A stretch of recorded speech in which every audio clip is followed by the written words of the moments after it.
Kasdieną šioje vietoje pravažiuoja tūkstančiai automobilių ir dažnas vairuotojas svajoja, kokįgi automobilį jis vairuos netolimoje ateityje. Galbūt benzininį, galbūt dizelinį, o galbūt vyšninį, o galbūt elektrinį. Būtent apie elektromobilius šiandien ir pasmalsaukime.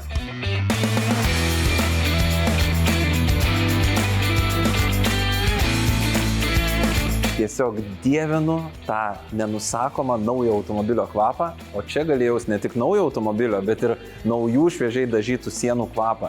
Šiandien atvykau į BYD saloną, kur susipažinsiu su Augustina, kuri papasakos ne tik apie BYD prekinį ženklą, bet ir apie visas elektromobilių naujienas. Sveikas atvykęs į naujus BYD namus.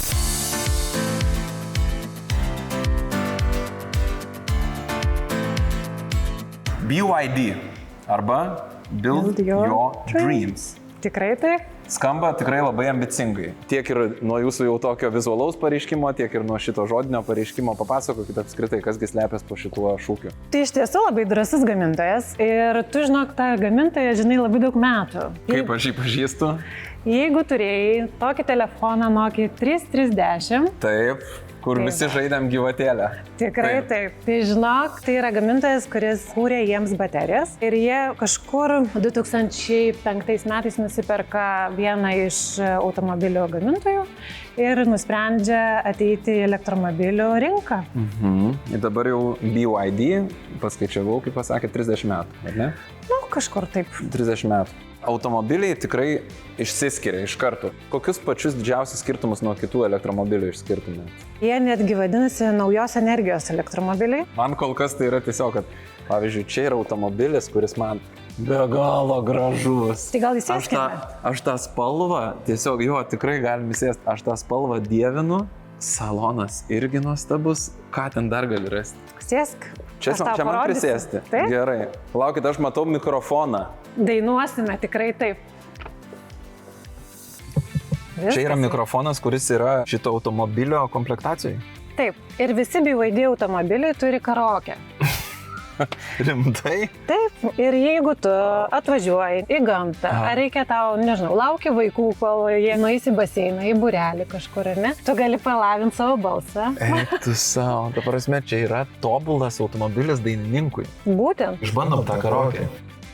I want to break free. Taip, nerealiai. I want to break free. Na, Augustina kartu. Duetas ir God knows I want to break free. I've fallen in love. Įdomu apžiūrėti dar daugiau automobilių. Nors dar pasivaikščioti po jūsų gražų į saloną.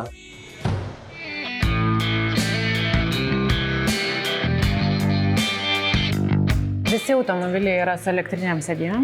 Visi, nepaisant kokio kainos segmento. Čia vienas populiariausias, Line 7. Čia dienai vis daugiau ir daugiau išvažiuoja į Vilniaus gatves, Kauno gatves, Klaipėdos gatves.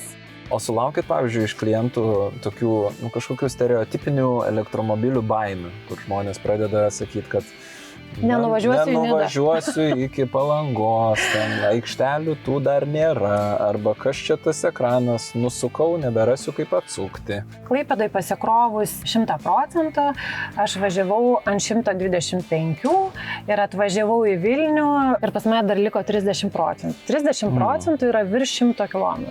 Bet tikrai jūs galite nuvažiuoti nuo vieno Lietuvos krašto į kitą kraštą ir pasikrauti ir jos labai greit pasikrauna. Ir beje, kas yra su BYD, yra labai svarbu baterija. Tai mes lipkime ir aš tau dar papasakosiu apie bateriją.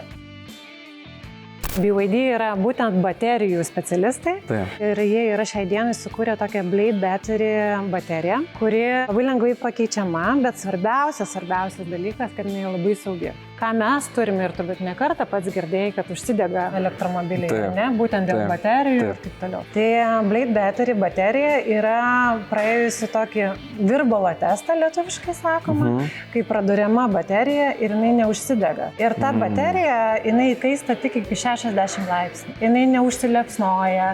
Tai man, pavyzdžiui, kaip elektromobilio vairuotojai, ir aš jau ne pirmus metus, tai yra vienas svarbiausių dalykų, nes aš esu ne tik vairuotojas, bet ir mama. Tai man, žinai, saugumas yra pirmiausia. Taigi, Augustina, jeigu suviliojimas gali įvykti keliais etapais, tai pirmi 2 etapai tikrai įgyvendinti. Pirmas gražus įspūdis, jūsų pasakojimas, bet dabar man labai noris pabandyti. Ar galim keliauti į automobilį ir pavažiuoti? Žinoma.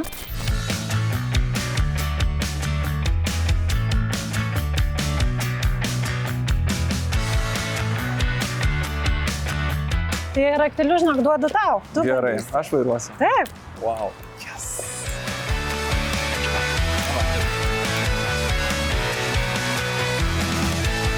Įsėdom į sportinį automobilį, matau iš sėdynių.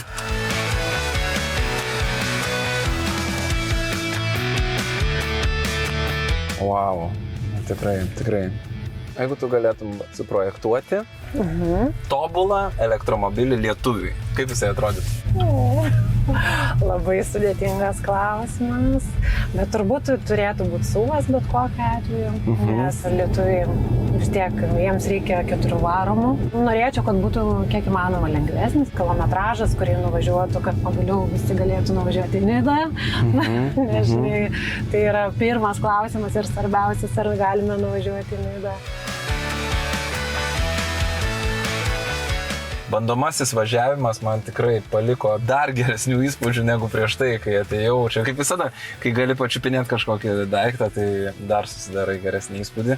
Ir su labai skaudama širdim atiduodu raktelius nuo šitos gražuolės, bet tikiuosi dar susitiksim. Aš neabejoju, kad mes susitiksime ir mes dar pabandysime ne vieną automobilį BYD. Ačiū tau.